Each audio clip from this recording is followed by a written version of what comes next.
Now, as EU nations continue to search for new alternative sources of gas supplies to cater to the demand amid a looming energy crisis in Europe, Austria's government has now said that it would reopen a previously closed coal power station in order to meet the energy demands. According to reports, Austrian authorities, they've now decided to get the station in the southern city back in action. The aim here is to restart electricity production from coal amid the looming crisis.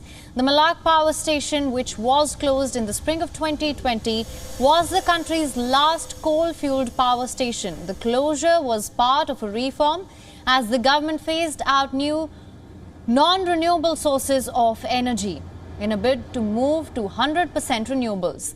Meanwhile, German government has also said that it will take emergency measures to ensure it meets the energy needs. Reports suggest that the government is now eyeing on coal-fired power plants as an alternate means to Russian gas and electricity production. The decision by Berlin marks a turnaround by the ruling coalition of Social Democrats, Greens and the Liberal FDP, which has vowed to wind down its coal usage by 2030. The move comes after Russian gas giant Gazprom sharply reduced flows of natural gas via the Nord Stream pipeline to Western Europe, driving up energy prices. Although Gazprom has cited repair works in the Nord Stream pipeline to be the main reason for the cut in supplies, EU officials say that it's nothing but Moscow's tactics to put pressure on Ukraine's allies for their support of Kiev. Berlin has so far managed to reduce the demand of Russian gas from 55% before the invasion to 35% now. This is majorly because of increased supplies from countries like Norway and the Netherlands and through liquefied natural gas, LNG here. Moscow has lost several European gas clients after it demanded that all unfriendly countries pay for Russian gas in rubles. This was in response to a barrage of Western sanctions over Russia's military intervention, what it calls a military intervention in Ukraine. Many European nations like Poland, Bulgaria, Finland, they've seen supplies of Russian gas stop over their energy companies' refusal to comply with this decree.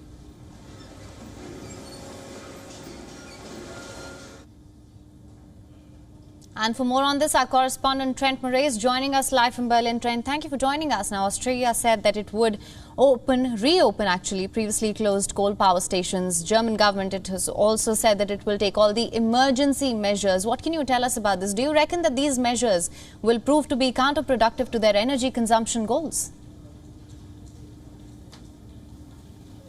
Well, I think it's a real insight into maybe just how serious the situation is for the German government. The fact that this press release dropped on a Sunday afternoon. I have to tell you, I cover German politics a lot, and I've never seen a press release of such substance dropped on a Sunday. But clearly it shows bureaucrats were working over the weekend to try and get some of these emergency plans up and running quickly, given we saw during the week last week Gazprom shut off those gas supplies largely to Nord Stream 1, causing a major ripple-on effect. Now, there's been about a 60% cut to gas supplies there, and for that reason now we've got government here scrambling to try and find alternative sources. So as you mentioned, there's really kind of three main elements to this plan. The first is to try and stop using gas for electricity, to save it up for heating and for winter. To do that, though, they need to find an energy source somewhere else, and they have gone for coal. The second one is to put a gas auction model over the summer, try and incentivise big customers, industry, to not use gas if they don't need it. They will get some sort of financial payment if they hold off using gas. And then the third one really relies on credit lines, trying to get more money out into the system to encourage people to build up gas storage units at an industrial level. It shows things are very desperate. I think they're working very hard. They do say energy security is guaranteed, but they say things could be looking very, very tight for the winter unless more is done now. Right, absolutely. In fact, at a time when Europe's energy supplies are unstable, do you see that due to the Russian invasion of Ukraine, what sort of implications do you think this measure would have? What has been the response on the same? Well, I think what it probably underscores is we had long been warned that energy could be used as a weapon by Russia, and I think very clearly now we are seeing what that looks like in real life. I mean, this cut to Nord Stream 1, which is the main pipeline that feeds Germany, the Russian side says it's necessary because of maintenance. The German government just simply is not buying that. They say that is not true, that required maintenance that the Russians are saying are needed is not needed right now. In fact, they say this is entirely political because the Kremlin wants to cause political pressure here in Germany to drive up prices even. We've got new economic data out today showing that is starting to happen big time.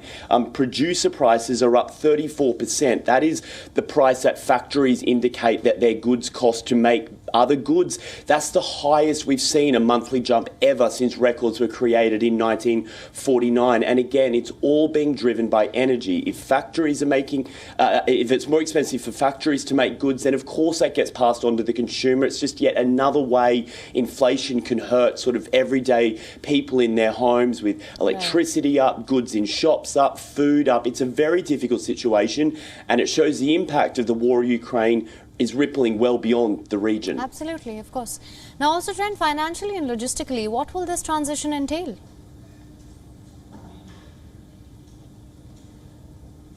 Well, it's a very good question. I mean, how much we can withstand all of this? I mean, we know it's having a big economic impact on the country. Certainly, economists have warned that if the EU was to switch off gas entirely from Russia, that it probably would put the 27-member bloc into a recession. And so that is why there are these very difficult diplomatic discussions happening about, you know, how you can continue to support Ukraine and provide military weapons, but also find other alternative energy sources. Because, of course, Russia is making a lot of money in all of this. You know, with gas prices so high, they are making an extraordinary amount of money, and that, of course, is helping their economy keep going despite sanctions.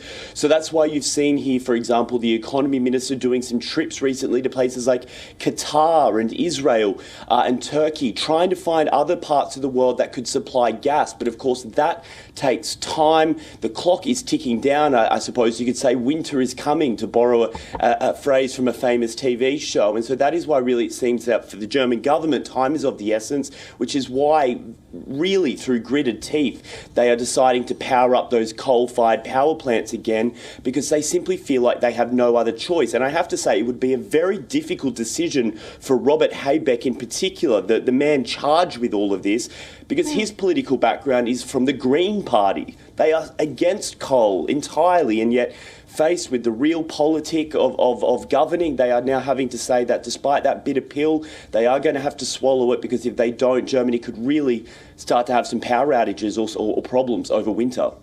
Absolutely, Trent. Well, thank you so much for bringing us all those details and updates. WION is now available in your country. Download the app now. Get all the news on the move.